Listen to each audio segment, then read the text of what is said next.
So this is going to be the first video, hopefully, of a very interesting, very fun build that I'm about to get started. But because I wanted to give some sort of background to the whole thing, why is it that I'm building something that I don't usually build? I decided to do it like this, document it in a video.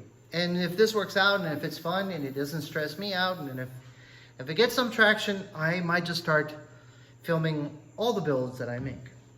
But to kind of get my head in the game, and to get you, if you're gonna follow along, in the game plan too, to let you in, this build came about because my brother befriended one of his musical heroes a few months ago. And as an idea, or I guess as, I don't know, like as a spur of the moment, he said, hey, I'm building you a guitar to him. And all of a sudden, there we were, thinking about what guitar we should build this guy. Without giving names, as somebody who plays progressive rock, so right away we started to discuss the idea of building a headless guitar. It seems to make a lot more sense in that genre. In that genre, most people are playing, fan fret guitars, and sometimes more than 6 strings, 7 strings, 8 strings. I've seen even 10-string guitars, which is a little too crazy for me, but that's just my personal opinion. So we came up with some ground rules for this design, which is it's got to be headless, it's got to be small, it's got to be fan fretted, and it has to be unique. So one of the things that I don't like to do, not that there is anything wrong with it, is I don't like to copy. So I'm not gonna go out there and make myself a Strandberg, not because there's anything wrong with those guitars, they're amazing. I've actually played a couple that my brother owns, but because I think it's a little more special when you do something, your interpretation of something, when you give it your own personal touch. So that's kind of the idea. Up until maybe 2 or 3 weeks ago, I didn't really have a shape in mind. And then I got on the computer and I started trying to come up with something that made sense. After a bunch of revisions and arguments with my wife, who is also an artist that I respect a lot, I came up with this. So this is the shape of the guitar that I'm going to be building. As you can guess, this is just a template, just an idea made out of plywood. Not the best material really to make a template, but it doesn't matter because it was just to get an idea of the size of the guitar and how, get a feel how it would look, when you're holding it and whatnot. As you can see, is a 2 humbucker configuration, very simple controls, volume, tone, and a 3-way switch. This here, I'm going to show in a different camera angle why I drew this little line here. But this makes a lot of sense and is very common when it comes to headless guitars for a reason that will be very obvious very soon.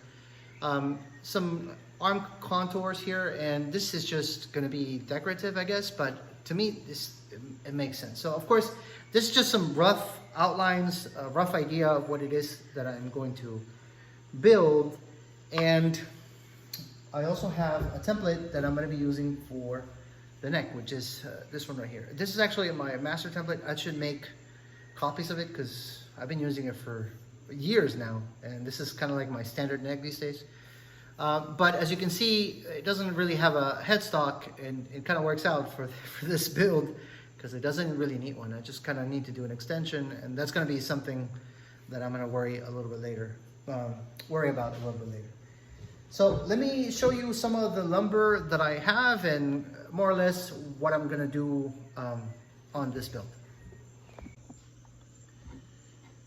I started working on this blank in the morning, and it's a piece of mahogany that I actually found in my grandpa's old barn. I don't know what it was being used for, but I'm sure it was never going to be used for anything else because it has some defects. It has some knots, it had some bug holes and whatnot. But I happened to find this kind of stuff beautiful and really interesting. So, so far, I've only glued, as you can see, the little blank, and I was drawing some shapes on it to get an idea if the guitar would fit. And of course it does, but because I want you to see what I can see that I'm sure the camera is not picking up, I'm gonna put a little bit of alcohol on this grain so you can see how interesting it's gonna get once the finish is applied. so pretty that I might end up just staining it and not actually painting the guitar. There's even some flame on it, which is really cool. Not a whole lot, but it does have some. So this is what I think I'm going to be using for the body. It's, as usually mahogany is actually quite heavy, but given that the guitar is actually small, I don't think that's going to be much of a problem. So that's that. For the fretboard, I think I'm going to be using some pechiche. This wood is actually from a fruit down here, a fruit tree.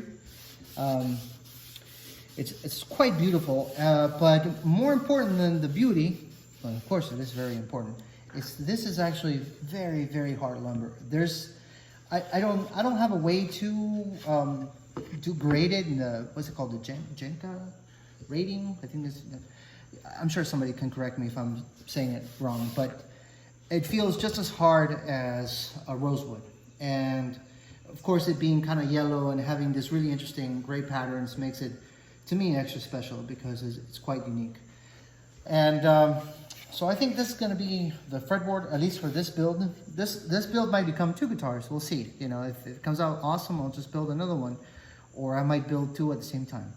But that'll be a decision for later. So that's where I am with the fretboard. That's already dimensioned and good to go. And for the neck itself, I'm thinking about using this. This actually, this is supposed to be a hybrid. It's really interesting.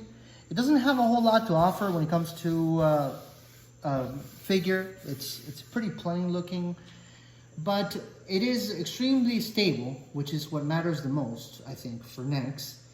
And it's supposed to be a hybrid between American maple and a local timber called Guayacán.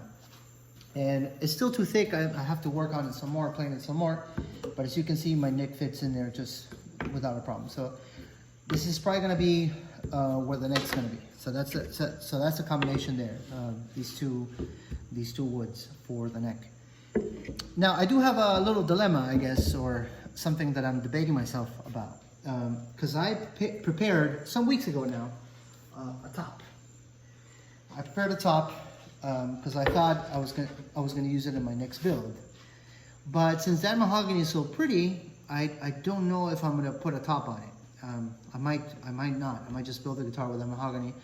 Or if I end up building 2, this might become one of those guitars. Now this wood, I have no idea what the real name is. I have no idea what the real name is because the locals call it toad leather, and I'm sure that's not the name. But I got it here locally, and the figure on this thing is it's just ridiculous. It's just beautiful. I'm gonna try to do my best to have the camera catch some of that, but it's got flame. It's got, you know, these markings here that look like I don't know, like a tree growing within the tree. It's just really cool. And of course, book match, because I think that's the best way to make tops. Nothing against non-book match tops, but I think this just looks better for guitars. Personal opinion. So yeah, I might use it, I might not. We'll see. We'll see how the mahogany looks after I machine it some more. And that's where I am with that. Now, I do want to show you the hardware and more or less explain what that little cutout was about.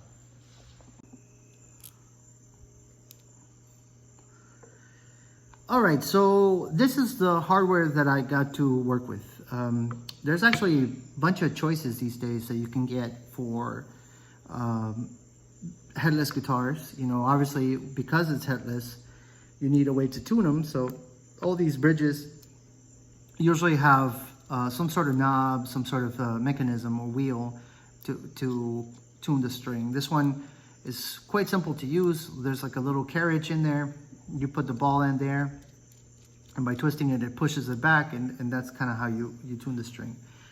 But I wanted to explain the little cutaway on the template. This here, and again, this is rough. I still need to make sure that it makes sense, is because if you have a tuning peg, effectively, in the back of the guitar, you need room to be able to do it. I mean, imagine if there was no carved here, nothing recessed, and I was trying to turn this to tune the guitar, it will be very, very difficult. So I do this. I think because it is a multi-scale guitar, the shape might change, because this is going to end up looking something like that, you know, a little bit of an angle. Something I should mention is in the plans that I currently have, the guitar is going to be from 26 inches on the bass side to 25 inches on the treble. So it's not going to be too much of a difference, but it is going to be somewhat like that. And I want that line to kind of follow more or less the offset of the saddles. That's the plan, at least.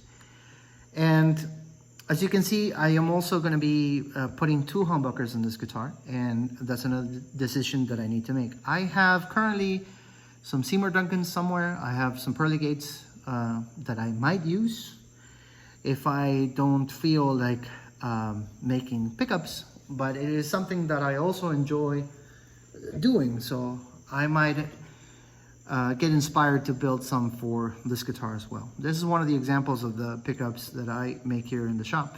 This one's made out of the bobbins themselves are made out of wood, and then of course the cover is something that is purchased, you know, and you know, I just cover them like that though.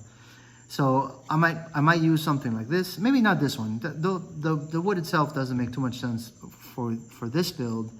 But I might make another one using mahogany, or just maybe make some covers that are matte black. I really have to think about that. But I wish I could say that when I make a guitar, I have the end vision, like the vision of the end, how everything looks, or however you want to say it, already in my head. But I usually don't. As it starts to come together, more ideas come into my mind, and I change my mind about certain things and whatnot. So.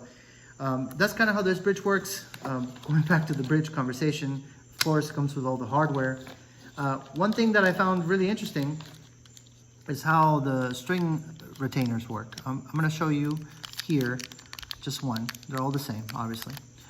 And it's basically like a little diamond kind of thing that you install on what would be the headstock. In this case, imagine that the neck ends here, and there's like a small shape just to hold these little metal pieces, and the string just goes through there. With an Allen wrench you secure it, and it's installed with a screw and one little pin. I might include a link in this video of where I got the hardware, so you can check it out. But so far it looks really, really good, and for the price, I don't think you can beat it. Okay, so I think that's it for the intro. I intend to upload another video very soon once I start making some cuts, and bring you guys along to see how this turns out. Thank you for stopping by, and be good.